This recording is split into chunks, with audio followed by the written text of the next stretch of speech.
நீங்க ஒரு ஆபீஸ்ல வேலை செய்தால் உங்க சம்பளத்தை நீங்க கையில் இருக்கிற சிப்ல தான் வாங்க முடியும். என்ன செய்யலாம்?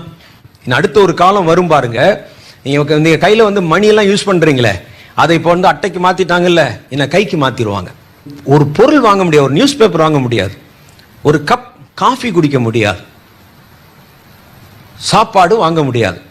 இந்த 7 வருஷத்துல மிருகத்தின் முத்திரையை போட்டாச்சுன்னா சாத்தானோடு கூட சேர்ந்து நம்ம நரகத்திலே தள்ளப்படுவோம்.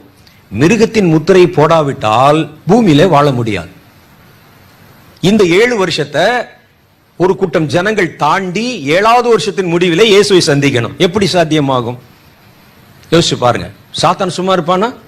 தீவிரம். மத்தளத்துக்கு 2 பக்கம் இடி மாதிரி. நீங்க முத்திரை வாங்கலைன்னா சாப்பாடு கிடைக்காது. 7 வருஷம் சாப்பாடு இல்லாம எப்படி வாழ்வது? யோசிச்சு பாருங்க.